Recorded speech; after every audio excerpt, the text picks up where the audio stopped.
औज़ुबिल्लाहि मिनश्शैतानिर्रजीम बिस्मिल्लाहिर्रहमानिर्रहीम। शुरू अल्लाह के नाम से, उस पाक परवरदिगार के नाम से जो बड़ा मेहरबान और नहायत रहम करने वाला है। नाज़रीन किराम, हम मौजूद हैं आज 24 रमज़ानुल मुबारक की सहर नशरियात में।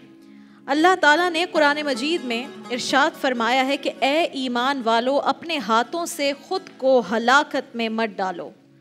हमारे रब ने बड़े वाज़ेह तरीके से कुरान पाक में ये इरशाद फरमाया और हम पर वाज़े कर दिया है कि हम अपनी ज़िंदगियों में अपने हाथों से ऐसे काम ना करें जो हमारे लिए हलाकत का बाइस बने। एक है हलाकत मर जाना, एक है ऐसी चीज़ जो हमें पता हो कि हम इससे अपनी ज़िंदगी को ख़तरे में डाल रहे हैं। इसकी बहुत सारी मिसालें हैं हमारी ज़िंदगियों में। एक सबसे बड़ी मिसाल ये है कि हम ये जानते हैं कि ये चीज़, फ़लाँ चीज़ हमारी सेहत के लिए अच्छी नहीं है, लेकिन हम उसका इस्तेमाल नहीं छोड़ते। हम ये जानते हैं कि हम डायबिटिक पेशेंट हैं, लेकिन हम फिर भी गैर ज़रूरत से बहुत ज़्यादा गैर ज़रूरी चीनी का या मीठी चीज़ों का इस्तेमाल करते हैं। हम ये जानते हैं कि हम ब्लड प्रेशर के पेशेंट हैं, लेकिन फिर भी हम ज़रूरत से बहुत ज़्यादा खाने में नमक का इस्तेमाल करते हैं और इससे भी ज़्यादा चीज़ें होती रहती हैं। ये हमें सब कुछ मालूम है। फिर हम जानते हैं कि मुल्क में अगर कानून बना है कि आपने अपनी सीट बेल्ट बांधनी है, मुझे बताइए कि अगर गाड़ी के अंदर, गाड़ी आपकी अपनी, जान आपकी अपनी, आप बैठे हैं गाड़ी में और आप सीट बेल्ट नहीं बांधते हैं, इससे हुकूमत को क्या फ़ायदा और नुकसान है? इससे पुलिस वालों का क्या फ़ायदा और नुकसान है? नुकसान और फ़ायदा है आपका, जिसके लिए कवानीन बनाया गया कि आप भी, आपके साथ बैठने वाले भी, बल्कि जो पीछे सीट्स पर बैठे हैं वो भी सीट बेल्ट्स का इस्तेमाल ज़रूर करेंगे। लेकिन हम क्या करते हैं कि अगर हमारे साथ ऐसा कुछ हो जाए कि हमें पुलिस वाले ने रोका कि आपने सीट बेल्ट नहीं बांधी, चालान होगा, तो हमें इस पर दुख होता है। हम उन चीज़ों की तरफ ज़्यादा जाते हैं जो ख़ुद हमारी हलाकत का बाइस बन रही हैं। आज अपने उलमाए कराम से इसी मौजू पर हम सहर ट्रांसमिशन में गुफ्तगू करेंगे। सबसे पहले ट्रांसमिशन के बाकायदा आगाज़ में क़ारी ज़ैनुल आबिदीन साहब, जज़ाकल्लाह, बहुत शुक्रिया, आपने तिलावत कलामुर रहमान पेश की। आज इब्तिदा से ही अल्लामा कौकब नूरानी उकाड़वी साहब हमारे साथ इस ट्रांसमिशन में तशरीफ़ फरमा है। अल्लामा साहब, अस्सलामु अलैकुम व रहमतुल्लाह। वालेकुम अस्सलाम व रहमतुल्लाह। और आप सबके बहुत पसंदीदा इमरान शेख अतारी भाई यहाँ पर तशरीफ़ फरमा है। इमरान भाई, मेरे ख्याल में पाकिस्तान में आप पहले सना ख्वाह जिन्होंने इंग्लिश उर्दू मिलाकर ही पढ़ना शुरू किया, पहले भी हैं कोई? मेरी नज़र में तो नहीं कोई गुजरे। बहुत सी ज़ुबानों में मैंने शुरू किया अल्हम्दुलिल्लाह, फिर दूसरे नात खान में और पश्तो में भी आप पढ़ते हैं, हालांकि पश्तो आपकी में, मादरी ज़ुबान में, सिंधी में, बंगला में, ज़बरदस्त, सराइकी में, पंजाबी में, माशाल्लाह माशाल्लाह माशाल्लाह करे। और ज़बानों में आप रसूल अल्लाह का जो मेमनी में, गुजराती में। ज़बरदस्त, सुनेंगे आपसे एक पूरी निश्चित इस तरह की होगी जिसमें आपसे मुख्तलिफ ज़ुबानों फरमा रहे थे वो नात कब पढ़ोगे, मैंने इंशाल्लाह। ठीक है, इंशाल्लाह इंशाल्लाह। अल्लामा साहब, बाकायदा मौजू पर आज गुफ्तगू शुरू करते हैं। इंसान ख़ुद को हलाकत में मुब्तला करता है, ऐसे कामों की तरफ जाता है जो उसकी अपनी सेहत के लिए, ज़िंदगी के लिए अच्छे नहीं हैं, और जब उन चीज़ों में मुब्तला हो जाता है, जब ख़राबी पैदा होना शुरू हो जाती है, फिर अपनी तकदीर को कसूरवार ठहराता है। बिस्मिल्लाहि वल्हम्दुलिल्लाहि वस्सलातु वस्सलामु अला रसूलिल्लाह। अल्लाह ताला का नाम, ज़ाती नाम अल्लाह, इसको हम पुर करके पढ़ते हैं, अल्लाह ना लगे, अलिफ लाम अलिफ, तो उस पर पुर करना अल्लाह जब भी लेना है। ये कुरान ने कहा कि इंसान बड़ा जल्दबाज है। इन कुरान ने ही इंसान के बारे में बताया कि ये, इसको वक्त चाहिए हो समझने के लिए या गौर व फिक्र करने के लिए, मगर ये नहीं देखता, बाद में सोचता है। मैं छोटी सी बात सुनाना चाहता हूँ। मौलाना रूम रहमतुल्लाह अलैह फरमाते हैं, एक शख्स था, जंगल में सफ़र कर रहा था। उसको तबीयत चाहिए कि धूप बहुत है, गर्मी है, मैं कहीं थोड़ी देर आराम कर लूँ। दरख्त की छाँव मिली, उसके नीचे लेट गया। बाज़ लोग होते हैं जब सोते हैं तो उनका मुंह खुल जाता है, नाक बंद हो जाता है, आंखें बंद हुई, नाक बंद हो जाता है, मुंह से सांस लेते हैं। जो मुंह से सांस लेते हैं उनकी यादाश्त अच्छी नहीं रहती। खैर, वो इस तरह नींद में चला गया। दूर से एक सवार जा रहा था, उसको नज़र आया कि इसके मुंह में सांप जा रहा है, छोटा सा। वो उसको नज़र आ गया। उसने अपना घोड़ा दौड़ाया, मगर जब तक करीब पहुंचा सांप अंदर जा चुका था। उसके हाथ में छड़ी थी, स्टिक। उसने सोते शख्स को उठाया, उठो। नींद में गया हुआ शख्स जब उठता है तो हड़बड़ाता है, क्या बात है, क्यों उठा रहे हो, क्या मैं तुम्हारी ज़मीन पे सोया हूँ? उसने कहा बातें नहीं करो, उठो। ये पूछना चाह रहा था कि मुझे सोते से क्यों उठा रहे हो। वो उसको दूसरी नज़रों से देख रहा था। उसने कहा उठो, और छड़ी घुमाई के उठते हो या मारूं? तो ये मार के खौफ से उठा। उसने कहा दौड़ लगाओ। उसको कितना गुस्सा आ रहा होगा कि भाई मेरा कसूर क्या है, मेरा जुर्म क्या है। ये ज़रा रुकता, वो फिर छड़ी दिखाता कि और दौड़ो। वो इसको दौड़ाता रहा, जहाँ रुकता छड़ी दिखाता। आगे एक बाग आया, सेब के एप्पल ट्रीज वहाँ लगी हुई थी, तो सेब गिर भी जाते हैं, फल गिर भी जाते, तो नीचे जो गिरे हुए फल थे उसने कहा ये खाओ। उस शख्स ने कहा मुझे बताओ, तुम मुझे मार रहे हो, दौड़ा रहे हो, अब कह रहे हो सेब खाओ, मेरा जी नहीं चाह रहा। उसने कहा खाओ। उसमें गले सड़े भी थे, अच्छे भी थे। वो जब तक उसने चाहा इसको खिलाए, जहाँ ये रुकता था वो छड़ी घुमाता था। खैर इसने अच्छे खासे खा लिए। उसने कहा फिर दौड़ो। अच्छा। इसने कहा तूने मुझे मारना है, मार ले, जान छोड़ दे मेरी। उसने कहा दौड़ो। वो इसी तरह दौड़ाता रहा। इसकी तबीयत में सफरादी कैफियत, जिसको हम उल्टी होना कहते हैं, कै होना, वॉमिटिंग, वो हुई। उसके अंदर से सेब निकले और वो सांप निकला। अल्लाह अकबर। जब वो निकल गया, इसको अपनी तकलीफ याद नहीं रही कि मुझे कितना दौड़ाया गया, कौन से सेब खिलाए गए। अब उसको बजाय गुस्से से देखने के, उसको मेहरबानी की नज़र से, मोहब्बत की नज़र से देख रहा है। उसने कहा ये तेरे अंदर चला गया था, मैंने इसको निकालना था। तुझे बताता हो सकता है तू खौफ से ही मर जाता, तो मैंने इसको निकालना था, इसलिए तुझे ये मेहनत करवाई। सुभान अल्लाह। उसने कहा जी आप 4 डंडे और मार ले। तो हमें जिन चीज़ों से रोका गया है वो हमारी अपनी भलाई के लिए है, लेकिन हम हमारे समझते अंदर शैतान घुसा हुआ है। बिल्कुल ठीक है। तो अल्लाह ने हमें जिन चीज़ों से रोका है या हमें बताया गया है कि चीज़ें हमारे लिए नुकसानदेह हैं, वो किसी भी तरीके से बताई गई हों, हमें उसके पीछे हिकमत मालूम नहीं है, तो हम वो मेहनत भी नहीं करना चाहते, रुकना भी नहीं चाहते। अगर हमें ज़रा सी भी हिकमत मालूम हो जाए तो हम भागें उस चीज़ से दूर।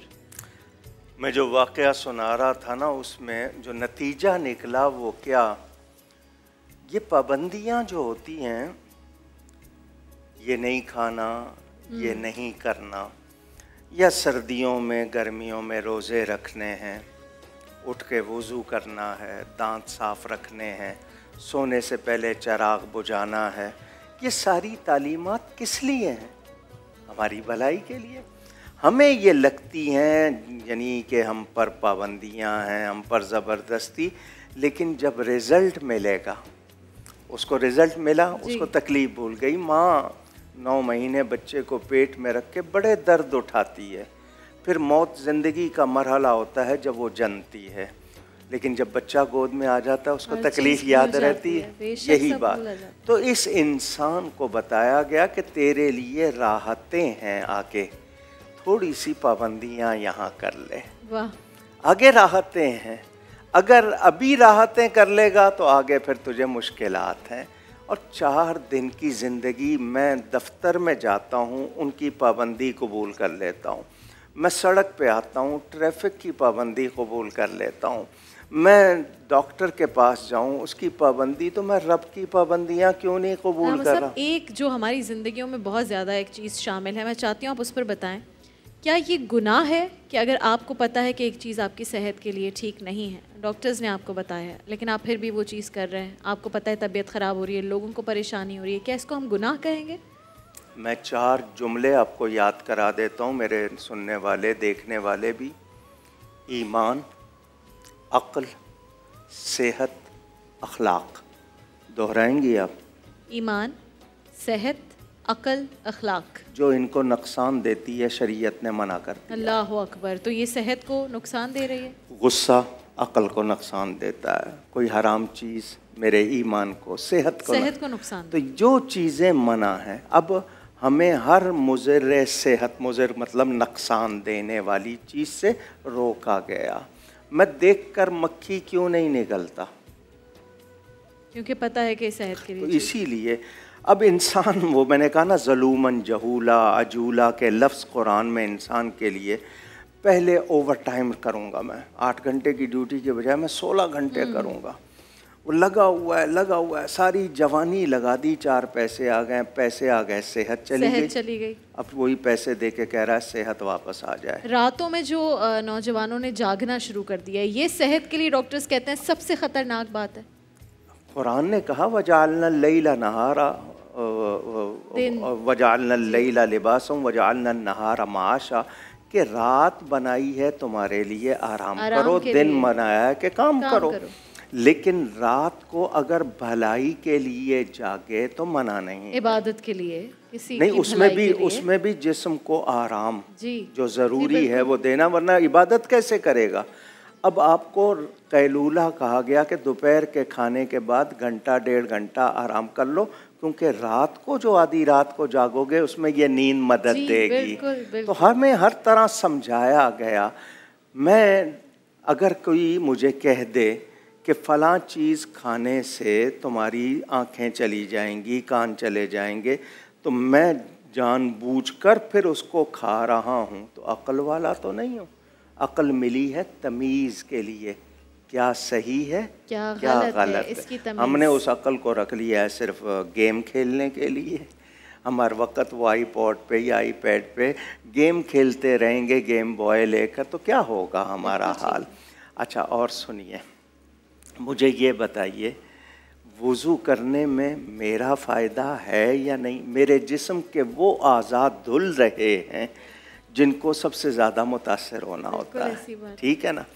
नमाज में मेरी वो एक्सरसाइज भी हो रही। अच्छा, मैं फजर में उठाऊं लेकिन सिर्फ मुझे 4 रकतें पढ़नी है, ज़ोहर में आए 12, फिर थोड़ा सा हल्का, फिर आपको 8 अगर सुन्नतें पढ़ते हैं, वरना 7 मगरिब की। रात को खाने के बाद मुझे 17 दी गई। जो चीज़ देखूंगा मैं वो एक ऐसी तरतीब के साथ है मेरे पास कि उसमें मेरे जिस्म के लिए मेरी जहानत। अब हम सजदे में जाते हैं तो सारा ब्लड सर्कुलेशन हमारा सही हो जाता है, बिल्कुल ऐसे ही होता है, हम गौर ही नहीं करते।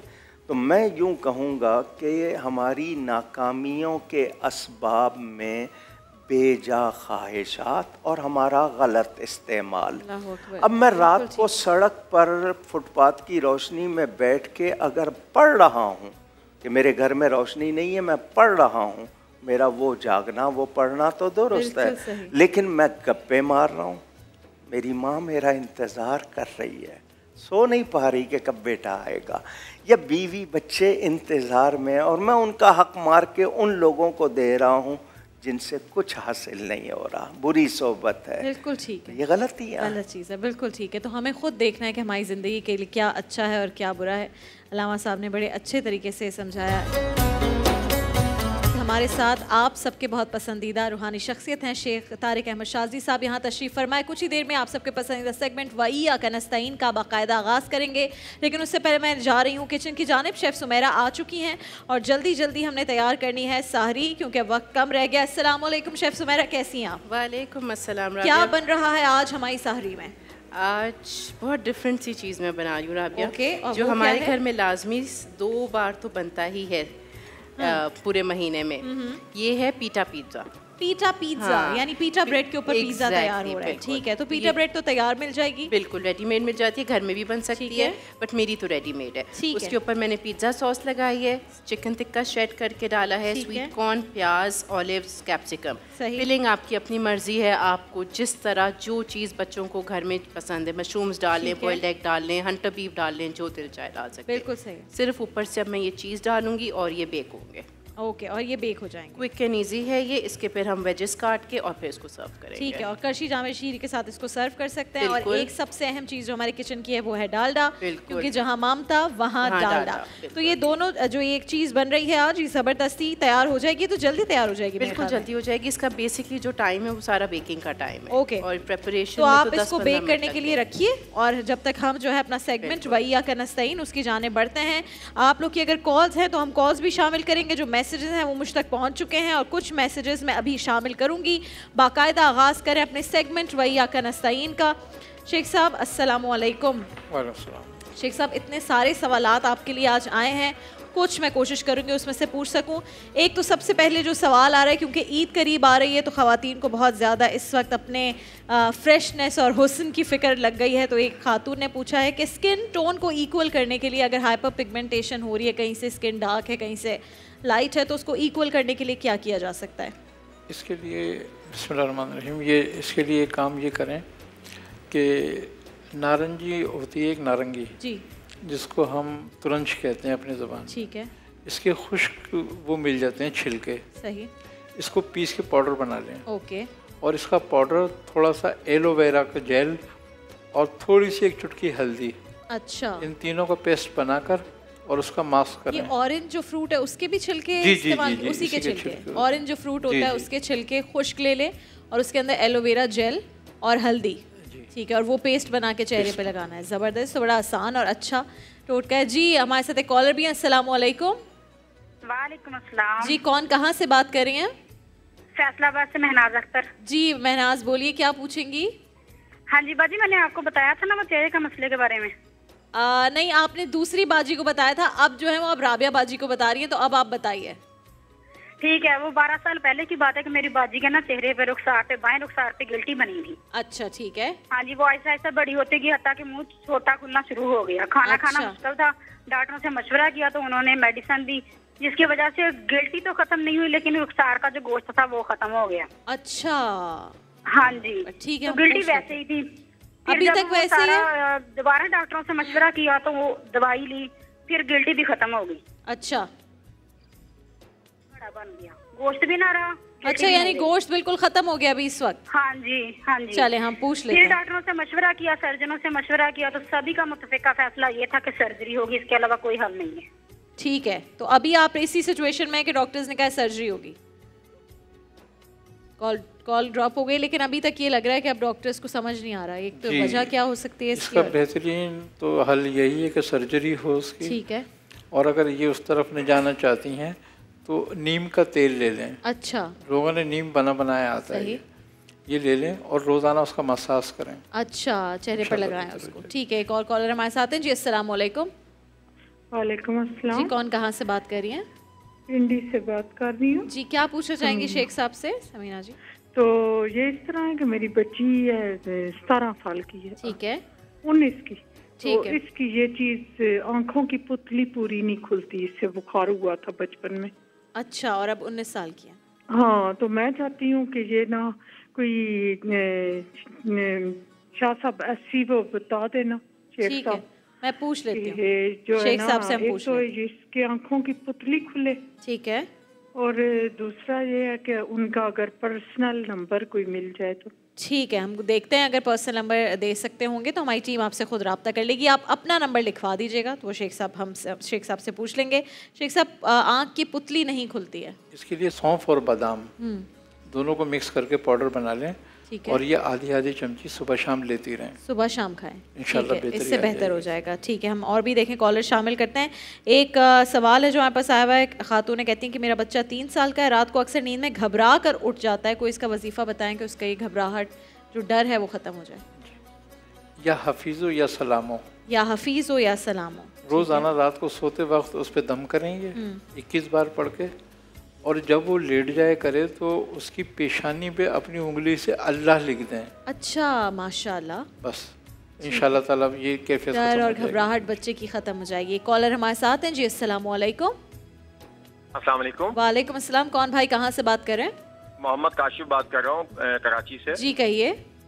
अच्छा, मेरे बेटे को ना एपिलेप्सी है, एक ये मिर्गी की बीमारी जी, होती है बिल्कुल, ना, बिल्कुल। तो इसको तकरीबन 2 दिन से है ना, जब पैदाइश के 2 दिन का था। अच्छा, ठीक है। तो काफी इलाज कराया, काफी ट्रीटमेंट कराया, तो ये बेहतर नहीं हो पा रहा ना।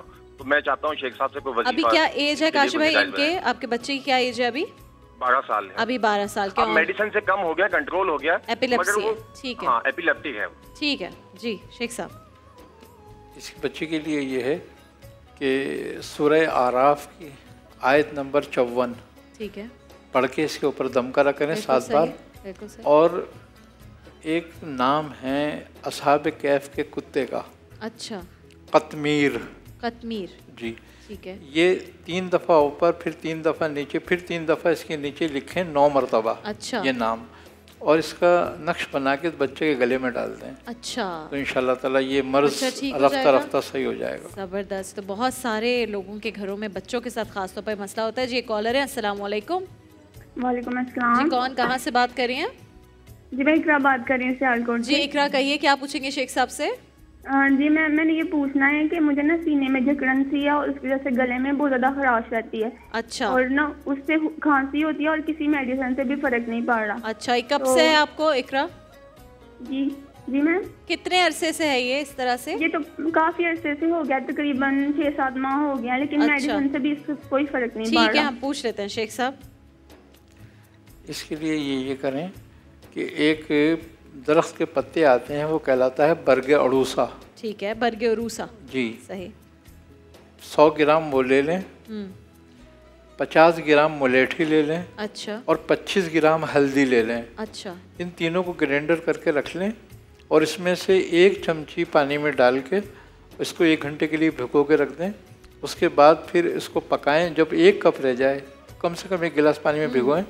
जब 1 कप रह जाए तो इसको छानकर शहद से मीठा करके और इस पर 7 दफ़ा आयतल कुर्सी और चारों कुल पढ़ के दम करके पिएं, सुबह और शाम 2 टाइम। अच्छा, हफ्ते 10 दिन में इंशाल्लाह जान छूट जाएगी। बरगे अड़ूसा, मुलेठी और हल्दी। हाँ, बरगे अड़ूसा 100 ग्राम, ठीक है, मुलेठी 50 ग्राम और हल्दी 25 ग्राम। 25, 50 और 100 ग्राम। ठीक है, कॉलर हमारे साथ हैं जी। अस्सलाम वालेकुम।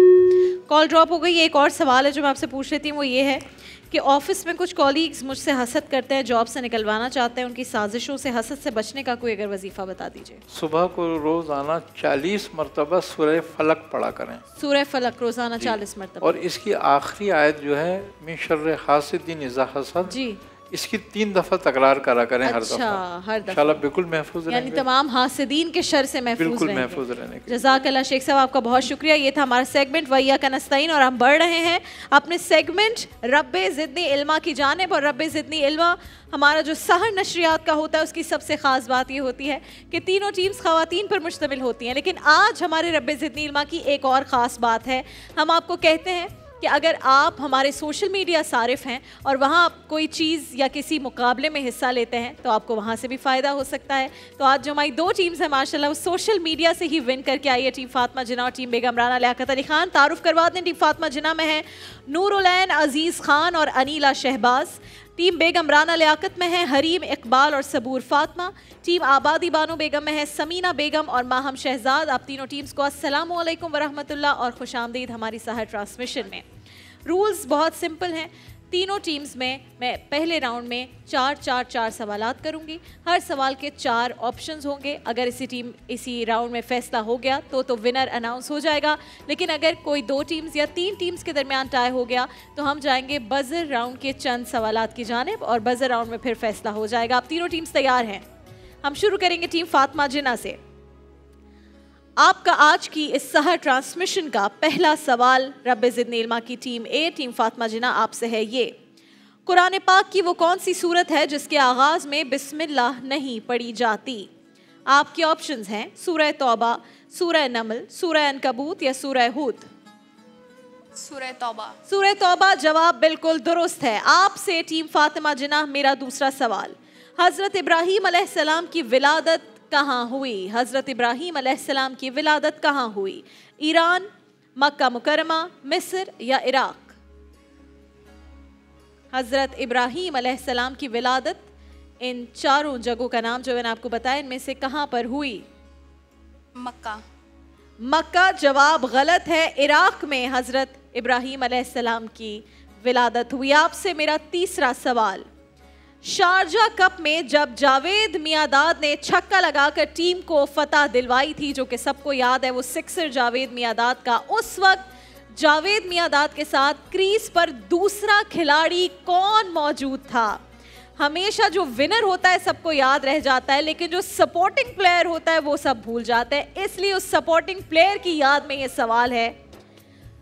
ऑप्शंस हैं अब्दुल कादिर, तौसीफ अहमद, वसीम अकरम या मुश्ताक अहमद। अगर सामने वाला प्लेयर आपको डरा रहा हो तो आप कैसे सिक्सर मारेंगे? सामने वाला प्लेयर आप पर भरोसा करे तो आप सिक्सर मार सकते हैं। अगर इन्होंने आप पर भरोसा किया तो आप सिक्सर मार सकती हैं सही जवाब देकर। वर्ल्ड कप का मैच शुरू होने वाला है, वर्ल्ड कप का आगाज होने जा रहा है। So exciting. टीम फातिमा जिन्ना सही जवाब दो और सिक्सर लगा दो। तौसीफ अहमद। तौसीफ अहमद, सिक्सर लग गया है। जवाब बिल्कुल दुरुस्त। और आपसे मेरा चौथा सवाल। निशान हैदर पाने वाले कौन से शहीद हांगकांग में पैदा हुए? कैप्टन मोहम्मद सरवर शहीद, मेजर तुफैल मोहम्मद, मेजर अजीज भट्टी शहीद या मेजर शब्बीर शरीफ शहीद? मेजर अजीज भट्टी शहीद। मेजर अजीज भट्टी शहीद जवाब बिल्कुल दुरुस्त है। वेल डन टीम फातिमा जिन्ना। टीम बेगम राना लियाकत अली खान, आप तैयार हैं?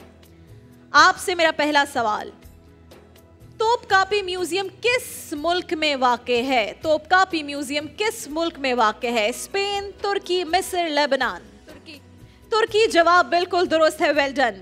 पाकिस्तानी बॉलर्स में सबसे ज्यादा विकेटें लेने का एजाज किस खिलाड़ी को हासिल है? गलत सवाल लिख देंगे। वकार यूनुस, शाहिद आफरीदी, वसीम अकरम, सकलैन मुश्ताक, किस खिलाड़ी को पाकिस्तानी बॉलर्स में से सबसे ज्यादा विकेटें लेने का एजाज हासिल है? वकार यूनुस, शाहिद आफरीदी, वसीम अकरम, सकलैन मुश्ताक? वसीम अकरम। वसीम अकरम 502 विकेट इन्होंने हासिल किए। सबसे ज्यादा विकेट लेने का एजाज इन्हीं को हासिल है। जवाब बिल्कुल दुरुस्त। आपसे मेरा तीसरा सवाल टीम बेगम राना लियाकत, हजरत हूद अलैहिस्सलाम के जमाने में किस कौम पर कहरे इलाही नाजिल हुआ? कौम आद, कौम समूद, बनी इसराइल या कौम सबा? हजरत हूद अलैहिस्सलाम के जमाने में किस कौम पर कहरे इलाही नाजिल हुआ? कौम आद। कौम आद जवाब बिल्कुल दुरुस्त है। 3 सवालात के सही जवाब दिए। आखिरी सवाल आपसे इस राउंड का, सूरत बारात का मशहूर नाम क्या है? सूरह तौबा। सूरह तौबा जवाब बिल्कुल दुरुस्त है। 4 में से चारों जवाबात आपने बिल्कुल ठीक दिए हैं। टीम बानो बेगम, अगर आप चारों सवालात के सही जवाब देती हैं तो आप दोनों के दरमियान हो सकता है टाई। आपसे मेरा पहला सवाल टीम बानो बेगम, कुरान करीम की किस सूरत को फस्तात कुरान कहते हैं? कुरान करीम की किस सूरत को फस्तातुल कुरान कहते हैं? सूरह बकरा, सूरह रहमान, सूरह यासीन या सूरह फतह? कुरान करीम की किस सूरत को फस्तातुल कुरान कहते हैं? अगर आपने जवाब गलत दिया तो टीम बेगम राना लियाकत अली खान जीत जाएगी, क्योंकि उन्होंने कोई गलती नहीं की है। फस्तातुल कुरान कुरान करीम की किस सूरत को कहते हैं? सूरह बकरा, सूरह रहमान, सूरह यासीन, सूरह फतह? सूरह फतह। सूरह फतह जवाब गलत है। और इसी तरह पहले ही गलत जवाब के साथ आप इस राउंड और इस गेम से भी निकल जाते हैं बाहर, क्योंकि टीम बेगम राना लियाकत अली खान सही जवाब दे चुकी हैं। चारों सवालात का आपको बहुत मुबारक हो। आप आज के रब्बे ज़िद नीलमा की विनर है। रब्बे ज़िद नीलमा की हमारी विनिंग टीम लेकर जा रही है फोटाइल की जानिब से किचन सेट। हमारी फर्स्ट रनर अप टीम यानी कि टीम फातिमा जिन्ना फोटाइल की जानिब से एक ज़बरदस्त सैंडविच मेकर, और जो हमारी सेकंड रनर अप टीम है फोटाइल की जानिब से फेशियल स्टीमर लेके जा रही है। ईद आ रही है, फेशियल स्टीमर से अच्छा गिफ्ट क्या हो सकता है? एक्सचेंज कर लें अगर आप लोगों को करना है। हम जा रहे हैं किचन में, क्योंकि किचन में हमारे पिज्जा क्या तैयार हुए हैं या नहीं? ओहो जबरदस्त तैयार हो गए हैं। बिल्कुल रेडी है रब्बे ज़िद्दी इल्मा की बरकत से। बिल्कुल बिल्कुल जबरदस्त। अच्छा, ये बाकी भी आप फ्रेश भी निकाल के ला रही हैं? बिल्कुल, ये भी हो गए। ओहो जबरदस्त भाई ले आए। वाह भाई वाह। And this is so easy. ये तो अगर आप रात को सब प्रिपरेशन करके रखें तो ये आप सुबह जो है ऊपर से थोड़ा सा ऑरिगेनो आप स्प्रिंकल कर सकती हो, तो वो कुछ जबरदस्त। कोई ग्रीस नहीं किया है इसको, कुछ भी नहीं किया है, कुछ भी ग्रीस नहीं करना है। और अगर ग्रीस करना है तो आप डालडा से कर सकते हैं। जबरदस्त। ओहो हो, बड़ा गर्म है भाई। ये मैं कोशिश कर रही हूँ कि मैं इस तरह बैलेंस कर लूँ, और मैंने कर लिया बैलेंस। जबरदस्त। ये एक आया यहाँ पे, ठीक। मैं छुरी से बैलेंस कर रही हूँ। शेफ सुमेरा, ये देखें आप, मैं भी आप लोगों के साथ रह के थोड़ी सी जो सेटिंग है वो सीखी गई। देखें भाई कितना जबरदस्त मैंने किया। अच्छा, मुझे शेफ सुमेरा ये भी बताएं कि और क्या क्या टॉपिंग्स इस पे हो सकती हैं अगर किसी को ऑलिव्स या कैप्सिकम नहीं पसंद? आप सब्जी ना डालो, मशरूम्स डालें, बच्चों को अगर देना है बॉइल्ड एग डालें, उसमें श्रेड करके बिल्कुल मैश करके वो डाल सकते हैं आप। इसमें ग्रीन ऑलिव्स डाल सकते हो, टोमेटोज डाल सकते हो, जो आपका दिल चाहे। तो एक दफा रिपीट कर दें आपने क्या क्या चीजें इसमें शामिल की? पिज्जा लेना है, साथ आपने पिज्जा सॉस। अच्छा, पिज्जा सॉस घर में बनाएं तो कोई आसान बन सकता है? बिल्कुल। उसको आपने टमाटर को ब्लेंड करना है, उसके अंदर आपने ऑरिगेनो, कुटी हुई लाल मिर्ची, लहसुन, ओनली लहसुन, क्रश लहसुन और नमक, कुटी लाल मिर्ची और थोड़ी सी शुगर, ये डाल के आप इसको अच्छे से पकाओ जब तक ये अच्छी सी थिक हो जाए, और फिर लास्ट में उसमें ऑरिगेनो डाल दो। ठीक है, पिज्जा सॉस आपकी बन गई। उसमें आपने ब्रेड पे पहले आपने पिज्जा सॉस लगाई, फिर आपने अपनी चिकन डाली या जो भी आपकी बीफ की चिकन की फिलिंग है वो डाल के फिर लास्ट में सारी वेजीज। तो हम अगर रह गई अगर कोई चिकन टिक्का या कोई बोटी तो वो भी डाल सकते हैं। बिल्कुल, शेड करके आप घर की चिकन रोस्ट चिकन बच जाती है, आप वो भी डाल सकते हो। ऊपर से आपने चेडर चीज़ या मोज़रेला चीज़ जो घर में है, जो घर में पसंद है वो डालें, और ऑरिगेनो थोड़ा सा स्प्रिंकल लाजमी करेगा। ज़बरदस्त, उसका एक फ्लेवर डिफरेंट आता है। ज़बरदस्त। तो ये तैयार हो गया है पीटा पिज़्ज़ा।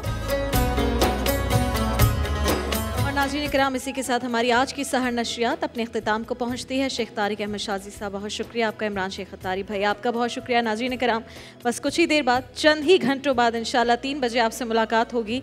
हम सब की बहुत सारी जो आपकी पसंदीदा चीज़ें और सेगमेंट्स होते हैं उससे भरपूर एक अफ्तार नशरियात में इंशाल्लाह 3 बजे। अल्लाह हाफ़िज़।